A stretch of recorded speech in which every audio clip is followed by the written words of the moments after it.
Okay, so this is day 14, graphing linear inequalities. And there are notes just above where I have shown on the screen. There are notes in your packet above this, and they're examples from the book. I am omitting from showing them on the screen so that the video that's made for this can be public without any copyright problems. If I show stuff from the book, it's technically can't be. So here's the bottom line. Here's what needs to be known. You will have problems kind of like, or lines that maybe look like this with an equation 2x plus 3. So this is just a basic example, and the main thing is that we graph it the exact same. So I could graph this to be like positive 3 on the y. Then my slope is up 2, right 1. So some points going like this. But then instead of a line being drawn, or automatically a line being drawn, we look at this. And this tells us it's less than or equal to. So that would mean we use solid line. So it's a solid line like normal. And then we also notice that if we have it in slope intercept and it's less than or equal to, then we shade below the line. So then shading means like all of this area of the graph, it's like a region. All of the points in this region are solutions to this linear inequality. So it means any ordered pair that's in the shaded region, you could plug in for x and y and it would make a true statement. Any point that's like over here and you tried to plug it in would make a false statement, something that's not true. Okay, so some examples. And also, this is you have a dotted line, a dashed line, if it's simply a less than or greater than, without the or equal to. So this is a basic example. It's one of those vertical or horizontal lines where you just plot to your point, and it's on the x-axis. So this is at 2, and we see that it's an or equal to, so it's a solid line, not dashed or dotted.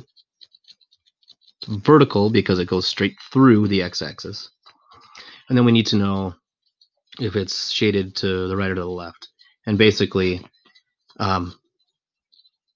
x is by itself over here, so we're going to shade to the left of all of our line. But if you weren't sure, you could plug in any point that's not on the line to test it. So let's say I wanted to test this point to see if I shade over there.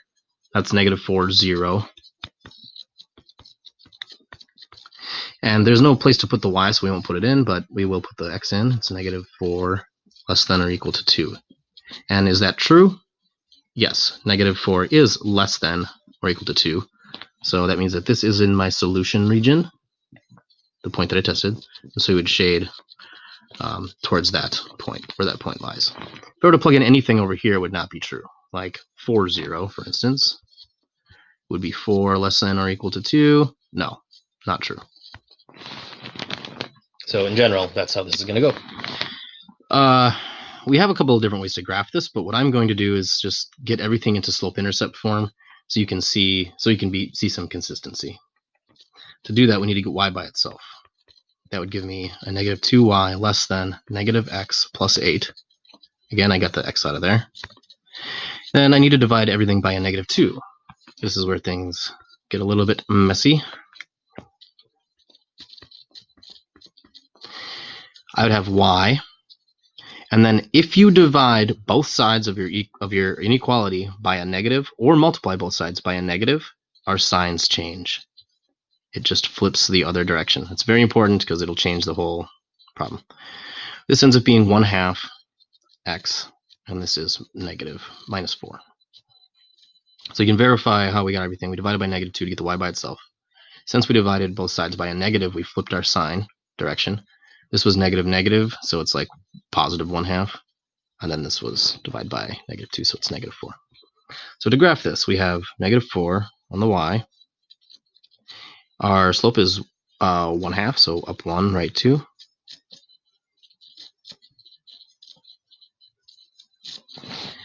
or down 1, left 2. And it's not an or equal to, so we have a dashed line or a dotted line.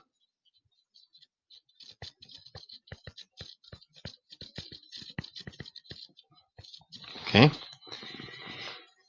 And if it's in slope-intercept, we can just use this little rule right here. If it's greater than or equal to, we shade above the line. If it's less than or equal to, we shade below. You can always use it if it's in slope-intercept. But what I want to make sure that we're aware of is I can choose any point on my line, or not that's not on my line, any point that's here, like maybe I choose 0, 0, because those are easy numbers, and I can plug that in. If I plug that in, we'll see what happens. 0 greater than 1/2 times 0 minus 4. When you plug this in, this is just a 0, so 0 greater than 0 minus 4 is a negative 4. Is this true? Plugged in 0, 0. This is true. So we would shade in the direction of the point that made a true statement, which is above the line. And we already kind of knew that because of our one of the rules that we have right here. If it's greater than or equal to, we shade above if it's in slope-intercept. But again, you can always test a point. We could test this at the beginning. But okay, so a couple more and then the assignment starts. So here's 2 more examples. I'm going to solve for y. This is almost in standard form, but x isn't first, so whatever. It doesn't matter at this point. I just want to get y by itself. So this is 3y less than or equal to 2x minus 12 divided by 3. And in this problem, we do not flip our sign because we're not dividing by a negative. It's y less than or equal to 2/3 x minus 4. Everything's good to go. We have a negative 4. And 2/3 is up to right 3. Up to right 3. To right 3. Or down to left 3. Down to left 3. We need to know if this is a solid or dotted line. It is a solid because it's an or equal to. And then shade above or below. Since it's in slope-intercept form, we're going to shade below because it's less than or equal to.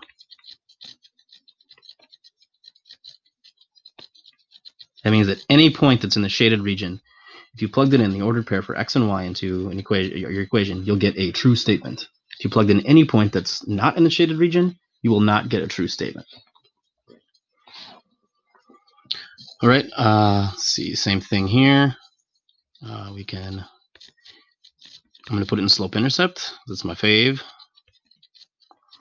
And then we would have 5y greater than negative 4x plus 10. Divide by 5. And y is greater than negative 4/5 x plus 2.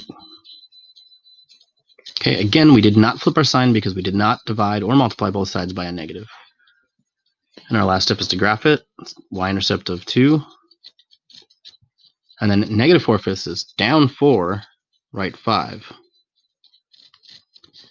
Down 4, right 5. 5.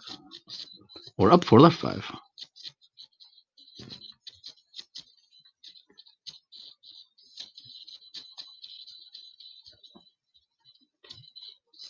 I think that looks right.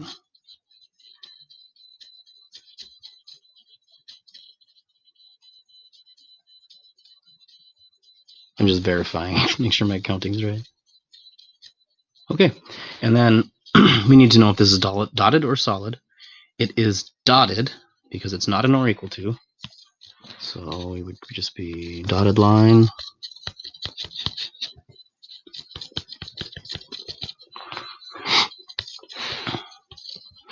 And then graph above or below. In this case, we are greater than our line, so we will shade above. And again, just to be more complete and consistent, we could plug in a point that's not on the line, like in this case 0, 0. if I wanted to test it, I'd have 0 greater than or equal to, or just greater than, -4/5 times 0 plus 2. This would turn into 0. 0 is greater than 2. That's not true, but that's okay because the point that we tested was not in our solution region. That means we would not shade on this side. We would shade on the other side of the line, which we already did.